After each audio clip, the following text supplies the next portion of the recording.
But first, here on 5 Air Crash Investigations. 3,000?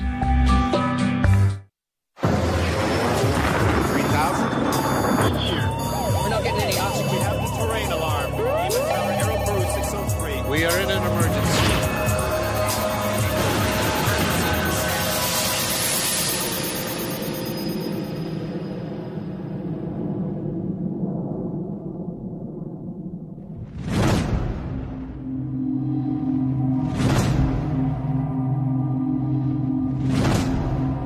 A giant aircraft stands on the tarmac at Marseille in France. It's been taken over by hijackers who are preparing the worst terrorist atrocity the world has so far seen.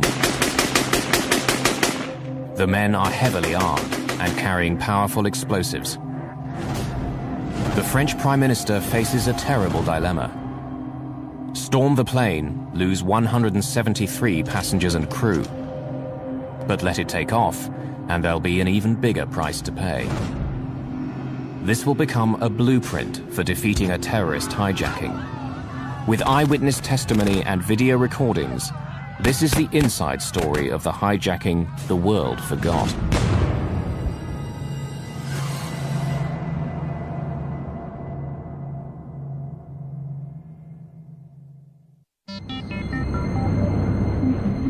It's Christmas Eve 1994. An Air France jet is on final approach to Algiers airport. It's the early morning flight from Paris to this former French colony on the north coast of Africa. The plane is an Airbus A300 with a crew of 12 on board. 3 greens. This is no ordinary landing. Algeria is in a state of civil war. The area around the airport has been the scene of fierce fighting. There's a very real threat of missiles being fired at the plane as it comes in to land. The flights to Algiers are only done by volunteers because of the terrorist threat. We're all aware of it. We accept the risk. So dangerous is it that Air France, the French state airline, has asked its government if it really needs to continue these flights to Algiers. So far, there's been no reply. 100 feet. 50 feet. 20 feet.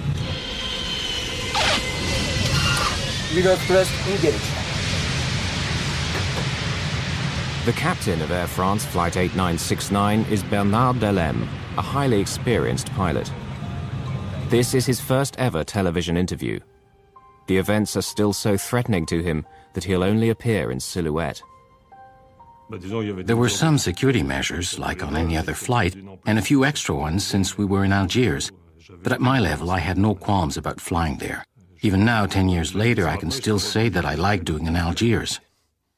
The plane will only be on the ground for the short time it takes to clean, refuel, and board the passengers for the return flight. They're mostly Algerians, but many are French, escaping for a while the perils of life in Algeria. 3 years earlier, Islamic fundamentalists had won the elections there, hoping to install an Islamic state. But then the military seized power and imprisoned their leaders. Since then, Algeria has descended into chaos. Boarding is nearly over, but then... Presidential police, you two take the rear. Another sign of the fraught security situation, police board the plane for one more check. Police, nobody move, please. Presidential police, we're carrying out an identity check. No, you stay here, we'll handle it. It'd be best if I made an announcement. Okay, go ahead.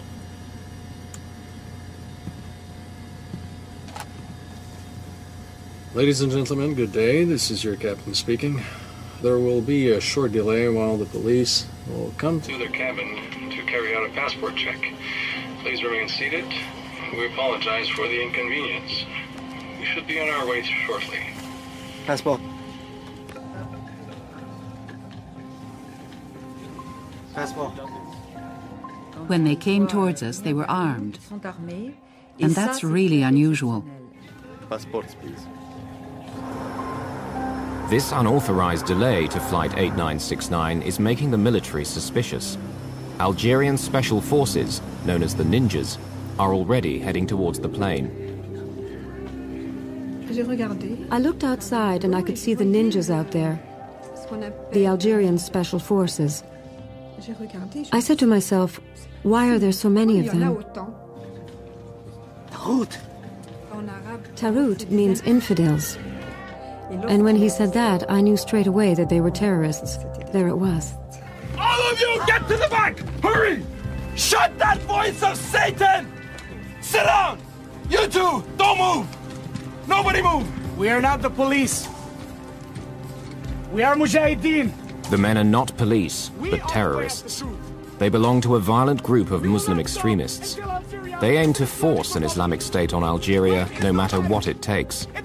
And seizing the plane is part of that plan. Inshallah! When that happened, it was like a rock falling. Like lead. I don't know which. It was horrifying. Look at this! This is a very powerful bomb! There are others just like it! Ready for a great fireworks show in the sky! We are the Mujahideen of the people!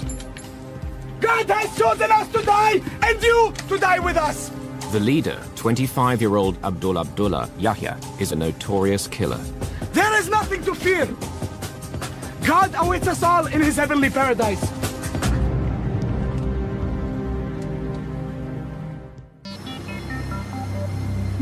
Outside, news spreads quickly, and reporters arrive at the scene. In Paris, the French Prime Minister is urgently recalled from his Christmas holiday. It's an international crisis. I spent the whole afternoon on the phone trying to find out exactly what was going on. It was pretty confused. The Algerian authorities were determined to get tough, and it was difficult to discuss the problem with them.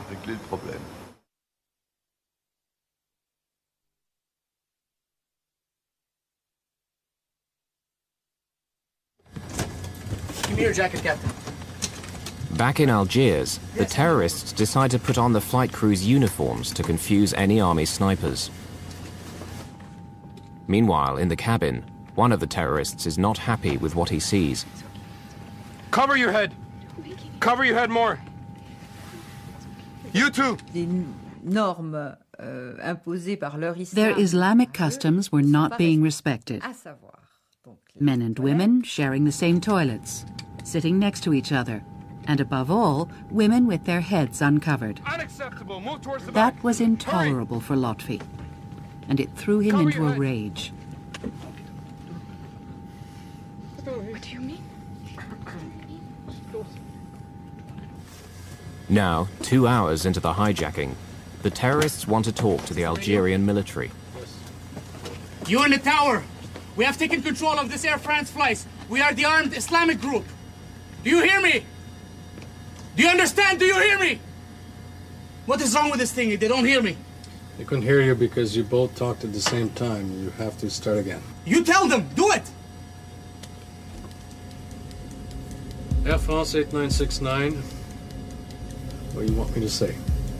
The terrorists order Captain Belem to take off for Paris. They say they're going to hold a press conference there.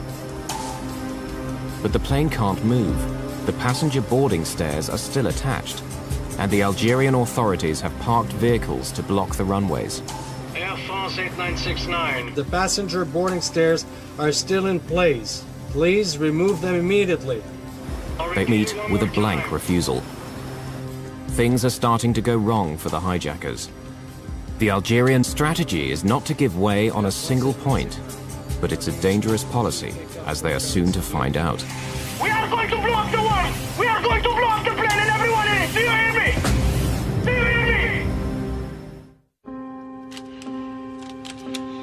me? Armed terrorists have hijacked an Air France jet at Algiers airport. They want to leave for Paris, but the government won't let them. It's a stalemate, for the moment. I'll say it one more time. Please remove the boarding stairs so that we can leave for Paris. You think we are joking? We will show you how we are joking. We are soldiers of God. We are ready to die. We will show them. The terrorists are about to send a message to the Algerian government. During the passport check, they've identified among the passengers an officer of the Algerian police.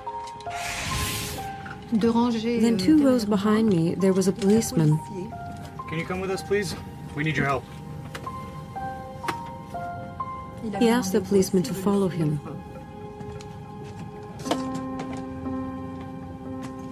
It's crazy, I don't know if he knew, but he was very hesitant. He was walking, but reluctantly, because he didn't know what was going to happen to him. Open the door, please.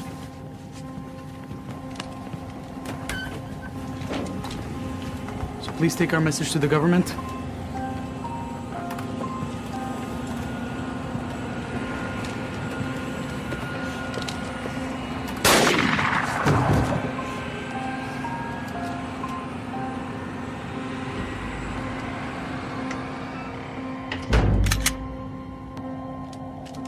Few passengers are aware of the murder, nor are the pilots. The first contact we were allowed with the cabin was when a stewardess was allowed into the cockpit to see if we wanted anything. I said, we'd like a glass of water, because it was hard to swallow, as you can imagine. Our throats were very dry. Just then, she whispered to me, they've already killed a passenger. I was dumbfounded because we had no idea. We'd heard nothing. But the passengers are growing more concerned about what's going on outside. There are signs that the Algerian Special Forces are preparing for an armed assault. The biggest worry that we all had was that the ninjas, the Algerian Special Forces, would attack the plane. Things were going on inside the plane, sure, but anything that would come from the outside would upset things, and that scared us. As French Interior Minister at the time, Charles Pasqua knows exactly how the ninjas operate. They were trained by us. We were taking a considerable risk by letting this plane stay in Algiers, because we knew that although the Algerian forces were perfectly capable of ending the siege, it would have ended in a bloodbath. The Algerian military maintain their hard line, so the terrorists are about to raise the stakes again. Another passenger must die. When they came for the second passenger, we knew things were going wrong. This passenger, he was different. He was Vietnamese, a diplomat. He was the real foreigner on this plane. This passenger was not cowed by their terror, and that must have bothered them. The Vietnamese diplomat believes that as an outsider, he's being released.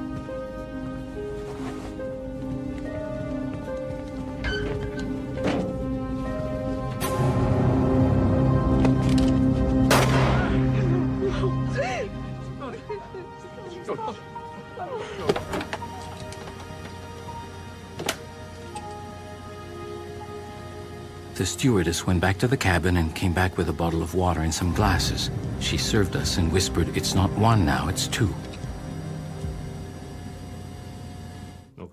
Immediately, I realized that we had really hit the jackpot. The killer in the group is becoming increasingly bizarre. The tallest one, the killer, when we passed each other on the plane, he would take me by the neck and kiss me on the forehead. And later on, the meaning of this was more or less confirmed to me. People told me that this could be seen as the kiss of death. Finally, Morin plucks up enough courage to voice his fears. Can I say something?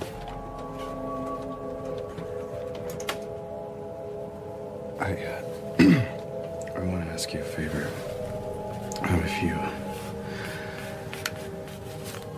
If you decide to kill me, I want you to promise me. I don't want to be killed by a bullet in the back, because when I die, I want to be able to see your face. What are you afraid of? Well, it's impossible not to be afraid with what's going on the plane. You don't need to worry. Because if I kill you, you will be a martyr. You will go straight to paradise.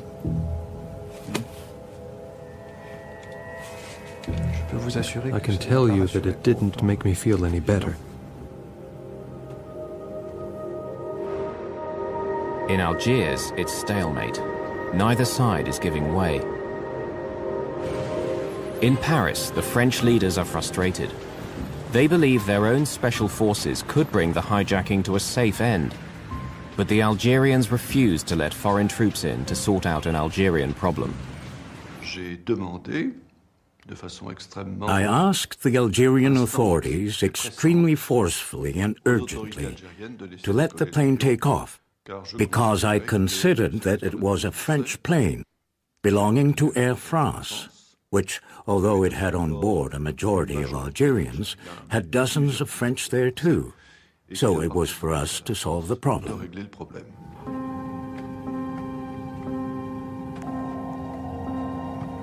Night falls. Air France Flight 8969 is pinned down by spotlights. The passengers have now been held hostage for 7 hours. Initial panic has given way to a tense calm. Few realize that 2 passengers have been murdered. The crew is working hard to defuse the situation. All these buttons, like here, for instance, it's the APU, auxiliary power unit. The role of a crew in these conditions is to keep things calm, to earn trust, to keep things going, which is very important. At the start of a hostage-taking, it's always violent. You have to buy time, to calm people, to show what you're like, to find out who they are, and so on.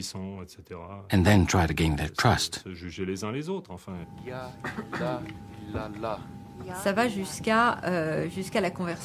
There was the conversion to Islam of 2 stewardesses, of whom I was one. It was a request from the terrorists. I don't have any disrespect for believers, but if it could help calm the terrorists down, then I didn't have any problem faking a conversion. We are going to blow up the world! We are going to blow up the plane and everyone in it! Do you hear me? Do you hear me? Negotiations secure the release of 63 women and children, but still the Algerians won't let the plane go. Around 2 a.m., the captain tours the cabin for the first time. He finds 2 of the hijackers asleep on the floor. There were 2 of them lying on the floor, between door 1 left and door 1 right. I thought, look, 2 of them are asleep, one's at the rear, there's only 1 in the cockpit. If an assault took place now, maybe it wouldn't be so bad. But that's as far as it went.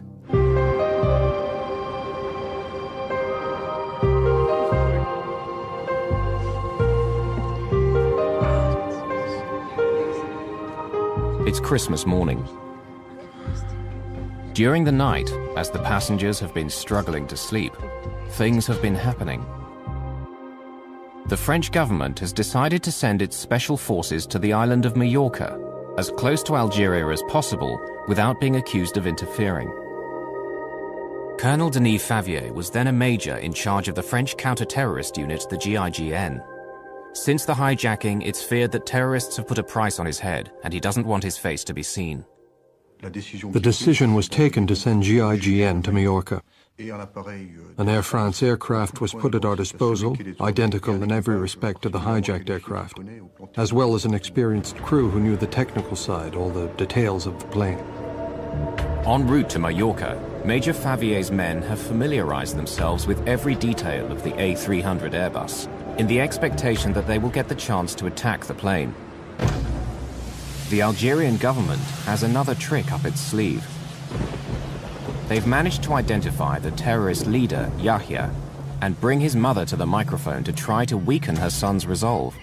Ma! Ma! I love you, but I love God more! The The Algerian government's tactic misfires.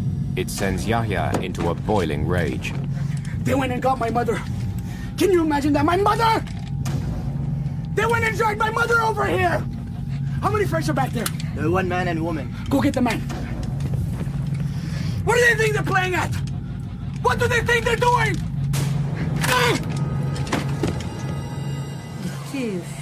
He was furious. He had no intention of changing his mind. Even the love of his mother, even his mother couldn't do anything. Until now, the terrorists haven't targeted any French citizens. But their time has come. 2 staff members of the French embassy are on board, a secretary and a young chef.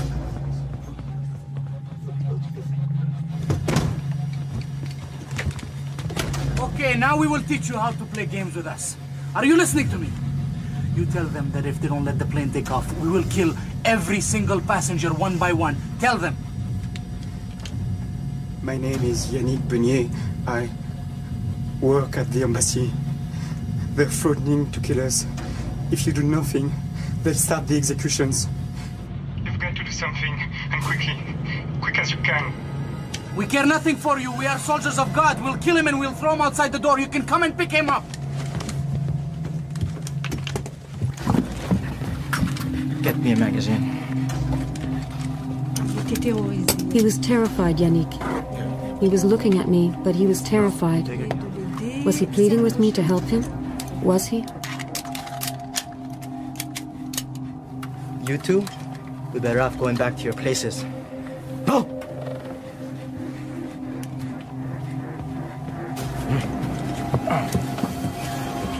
I was saying to myself, no, it's not possible. It can't happen like this. It's not possible.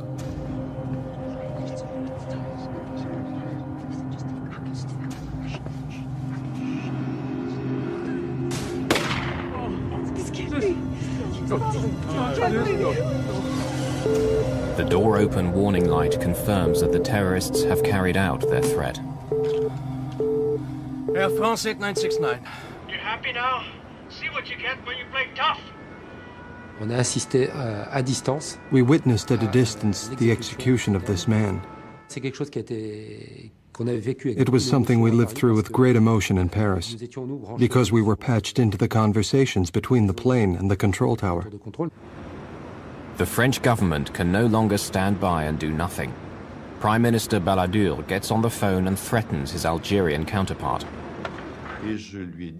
I told him that I would hold the Algerian government responsible for what happened and make it known to international opinion. Balladur's threat works. The Algerian president caves in. Finally, after 39 hours of terror, Flight 8969 can leave for France. Just then, there it was. We could leave. In the plane, there was a joy you could not imagine. And really, this impression that that was it. We'd succeeded. We had all succeeded, and we were going to be saved. We were leaving Algiers. But there's a problem. All the time they've been on the ground, the captain has kept the auxiliary power unit running. It's a small jet engine in the tail of the plane which keeps the power supply going. It uses around 4 tons of fuel a day. Now there isn't enough to reach Paris. Only Marseille on the southern coast of France. Navigation lights. On. Air conditioning packs. Flight 8969 prepares to take off. The crew are relieved to be going home. Both they and the passengers believe that whatever the future holds, it can't be as bad as what they're leaving behind. They don't realize the horror that awaits them.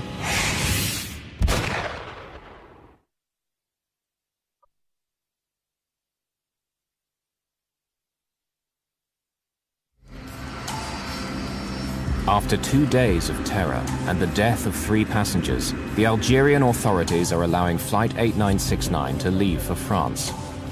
The terrorists say they're going to hold a press conference there. Before takeoff checklist completed. But before he takes off, Captain Delem is seeking an assurance from the terrorist leader. What is it? You want to get to Paris to talk to the journalists. I'll take you there. But I want to know if you're going to blow up the plane between Algiers and Marseille. Why do you ask if I'm going to blow up the plane?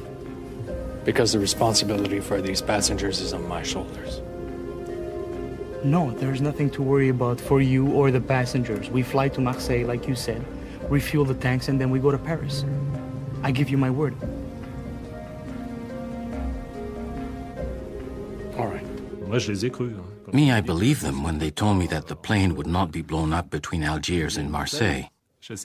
I don't know if they would have given me the same answer between Marseille and Paris. When someone's got explosives, they're not for making a birthday cake.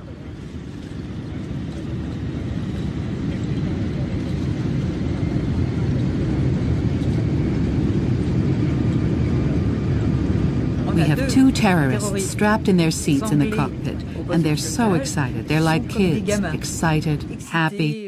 What's more, they'd succeeded. At 3:30 in the morning on the 26th of December, the plane approaches Marseille airport. They're unaware that Major Denis Favier and his French special forces have got there ahead of them from Mallorca and are now planning a showdown. Normally you arrive on ground that's held by the enemy, but here it's the enemy who's going to arrive on ground where you are in total control. And that's a key element in the success of the operation. 50 feet, 20 feet. For the terrorists, it's the magic moment. We are landing in France.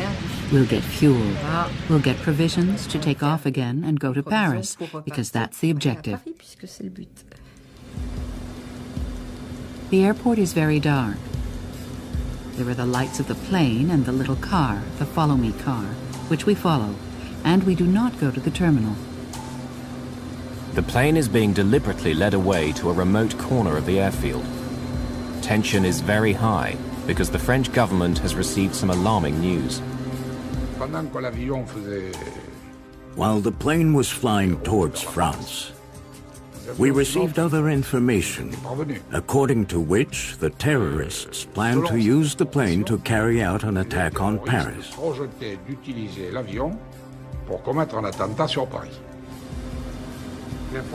The information was credible, and we took it seriously.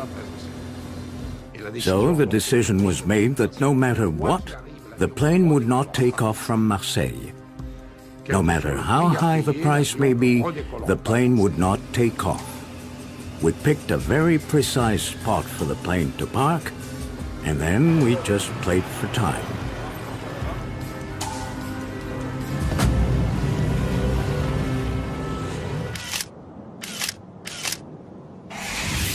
The French tactics will now be dictated by Major Favier.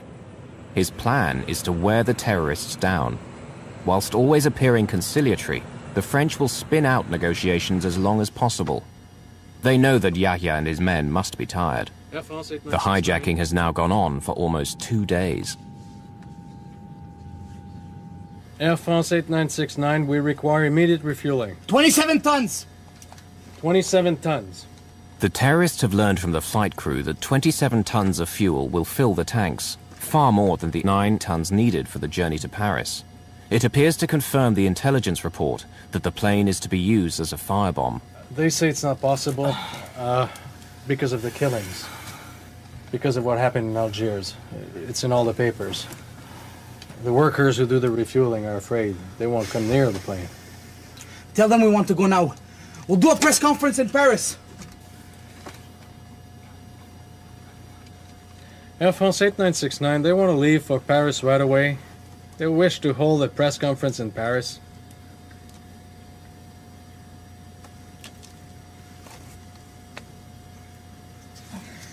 You say, why go to Paris while all the international press has come here to Marseille? They're all here. Why do a press conference in Paris? There's no point. We can do it here on the plane. Major Favier has baited the hook. Will Yahya bite? Tell them we want CNN. Tell them we want CNN. Air France 8969, they want to speak to CNN. The terrorists agree to a press conference aboard the plane, little realizing that it's all part of a clever plan. Tactically, this press conference was important because it enabled us to get some of the passengers moved to the rear of the plane. The negotiators asked that the front of the plane be cleared for the press conference.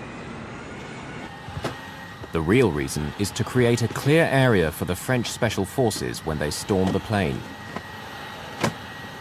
Because what the terrorists don't realize is that the plane's doors can be opened from the outside.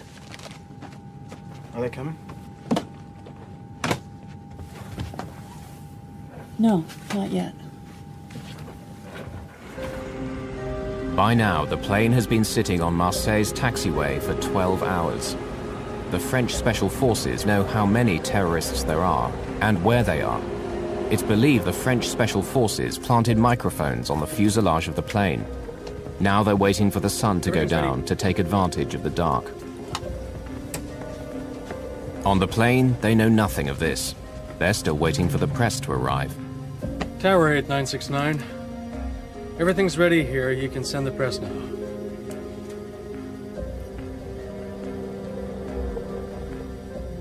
(8969). What do you mean they're not ready? No. You said they were ready over an hour ago and you were going to get them. Come on, there's not much time left. There must be hundreds of journalists there. This will be the biggest scoop of their careers. They're up to something. We can't stay here. I assure you, it's... Captain, move the plane over there. I promise you, we'll be... Captain, move it right now. Do it. Move the plane over there where the other ones are. We'll be fine. I promise. Move the planes! Go over there where the other ones are! Do it! Do it! Let's go. Start engines. Suddenly, all Major Favier's plans are in disarray. Yahya, the terrorist leader, now has the initiative. Tactically for us, the situation was very bad. Our positions were based on the plane being parked at point A, and all of a sudden it's at point B. So we have to reorganize very quickly. Captain Delem is forced to park right at the foot of the tower, close to the terminal and other flights. If they blow up the plane now, the casualties could be enormous. Tell them it's too late now! There won't be a press conference, it's too late, it should have been done! Tell them to fill the tanks! We're leaving! They have until 5 o'clock! At 5 o'clock, we're taking off! Tell them, Captain, do it! I've had it! Do it! Air France 8969. Major Favier is having his men picked up as fast as possible to move to new positions. He puts snipers on the terminal roof, where they'll have a view of the cockpit. He only has a few minutes to set up his emergency plan, a cavalry charge of passenger boarding stairs. 3 air stairs and 30 men. This is the plan. Penetrate by the 2 rear doors, with 2 teams of 11 men each at the rear right and rear left doors, and then a penetration by a smaller team of 8 men at the front right door to gain control of the cockpit, since we know that the terrorist leader is in the cockpit. Our intention is to cut off the cockpit from the rest of the plane. By 5 o'clock, no fuel has been delivered. The authorities have no intention of allowing the plane to take off. 5 o'clock comes round, and there, it's the moment when Yahya has to do something.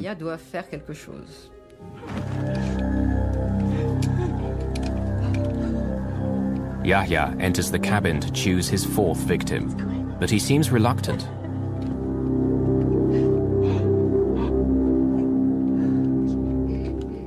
He chooses a member of the crew, the youngest, the most foreign, who had made the mistake of telling him he was an atheist.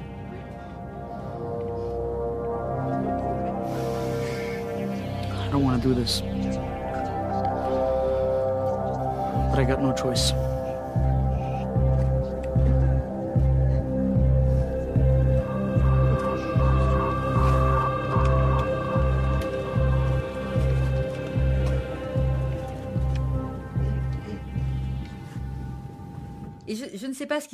I don't know what was going on in Yahya's head, and we never will. I don't know if he changed his mind, but he kept putting off this execution.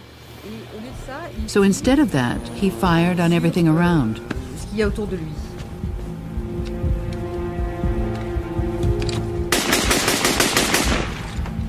The hijackers know they are in the endgame. But then they discovered there was a public address and they started reciting verses from the Quran. It was very difficult because it was the prayers for the dead. We had to prepare ourselves for death. We were going to die as martyrs. God was waiting for us. There was silence, and all of a sudden it was a state of panic. The terrorists know the French negotiators are in the control tower. They decide to send them a message.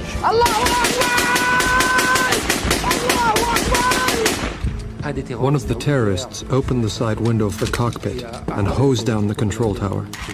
The glass shattered all around us. We were literally machine-gunned. Since we had landed in Marseille, there had been some moments of tension, but nothing like what seemed to be about to happen. Comme ça avait l'air de se présenter. We're gonna succeed in our mission, Captain. Don't worry about that. Major Favier has been given carte blanche by the French Prime Minister Edouard Balladur. He decides the moment has come to act. When the terrorists started firing with an automatic weapon on the tower, there was danger inside the plane, so we now had justification for an armed attack. That attack was carried out from the air stairs, which are mobile vehicles.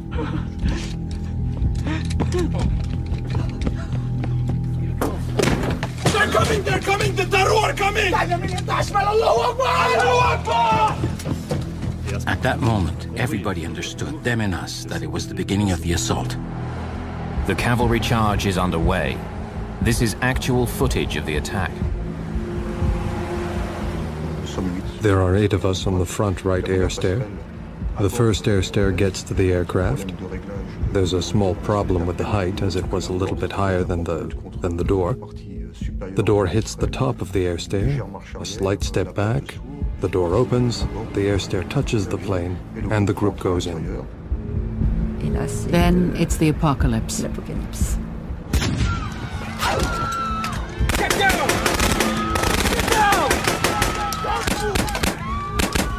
And then the group that has gone in comes under a deluge of fire from the terrorists who shoot at everyone who enters, an extremely murderous fire.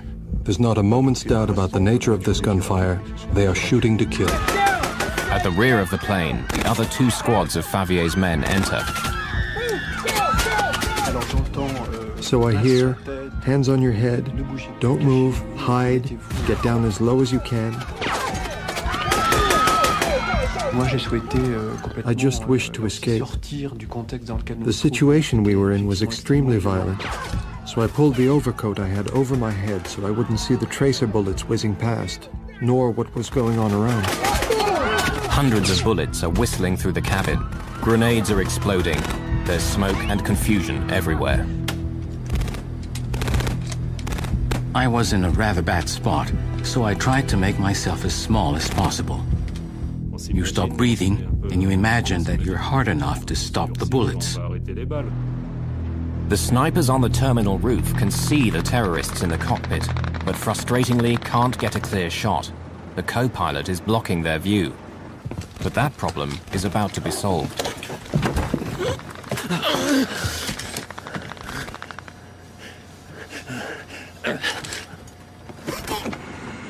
Actual video footage shows the co-pilot, Jean-Paul Borderie, falling onto the hard concrete.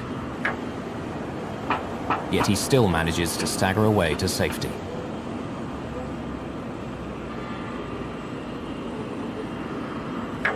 It gives the snipers the chance they've been waiting for.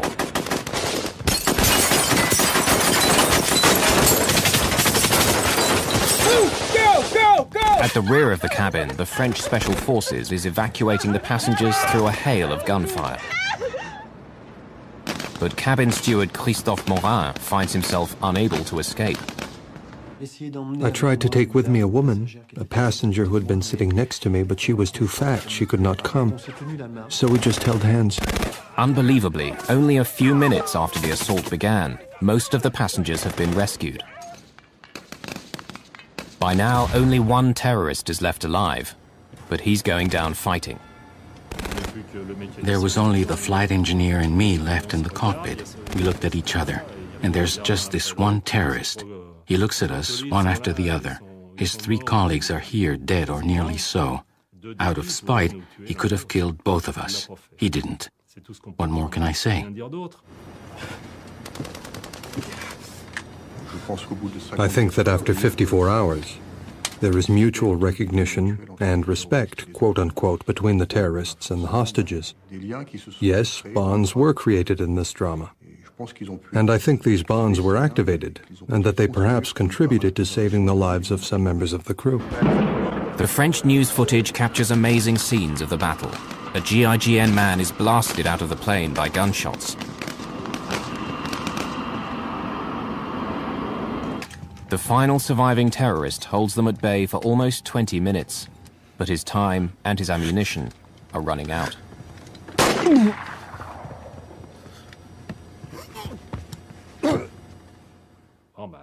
The flight engineer and I looked at each other. We knew exactly the situation we were in. As long as there were gunshots, we knew we could die. But once it stopped, or when we thought it had stopped, then we said, all right, it's over. But it's not over yet for the captain and his flight engineer. The GIGN aren't sure who are the terrorists and how many are still alive. Everyone is suspect.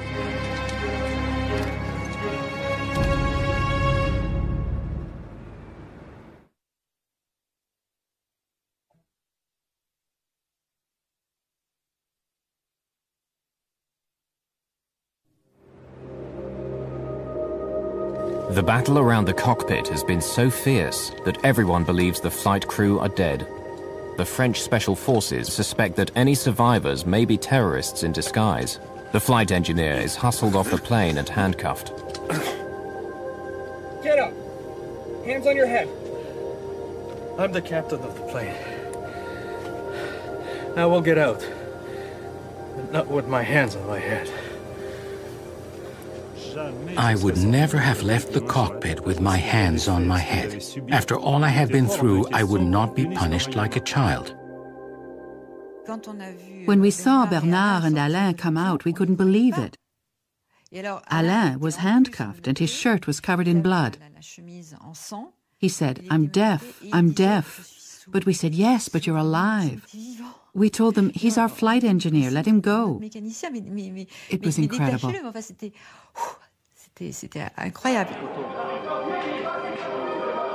For 20 minutes, the gun battle has raged on board the crowded aircraft. Hundreds of shots have been fired, numerous grenades exploded. Yet all 173 passengers and crew have survived. Captain Delem himself escaped with bullet wounds to his right elbow and thigh.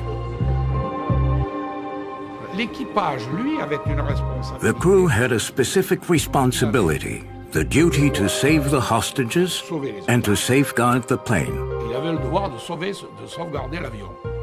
The crew in general and the captain in particular, they all rose to the occasion. 9 of the 30 GIGN men have been wounded, 1 seriously.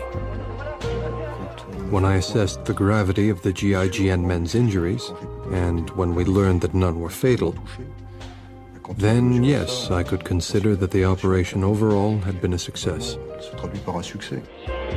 Out of the 161 passengers who survived the hijacking, only a few have suffered slight injuries. A huge relief to the French Prime Minister. I cannot say that I was calm that day, but I considered that there was no other decision to be made than the one I took. So the only thing that was left for me was to hope that things would unfold well. And as a matter of fact, they unfolded exceptionally well. I would not have dreamed that they would go that well.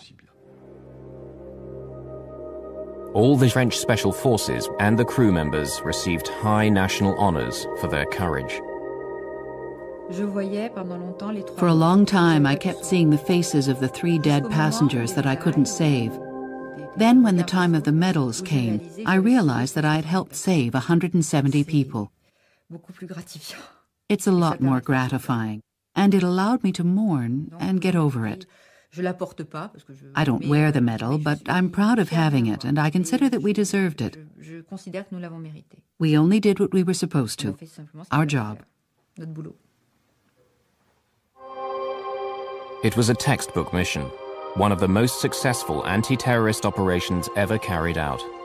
But the traumatic experience will never leave the survivors.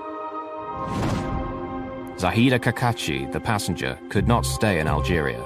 She became so anxious about her safety, she emigrated to France. Stewardess Claude Berniard was thanked by Air France, but never worked for them again. Christophe Morin suffered the same fate. Since this horrific experience, his outlook on life has changed radically. He now works for a charitable organization. Captain Delem eventually returned to flying duties. After a further 9 years of service, he's recently retired from Air France. Later, a former leader of the Algerian terrorist groups, Omar Chiki, confirmed that the plan had been to blow up the plane over the Eiffel Tower, the symbol of the French nation. Hundreds might have been killed when the plane crashed down onto the crowded streets of Paris. They never tried again, and the world would forget this hijacking. Until 7 years later.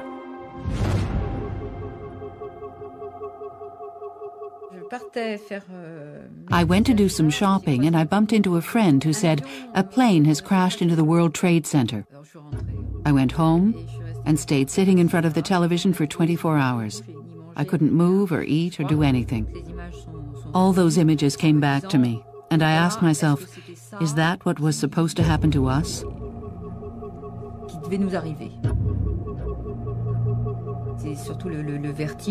Above all, I kept thinking, we had apprentice terrorists, boys who didn't understand very well what they were doing. But voila, they taught everyone a lesson.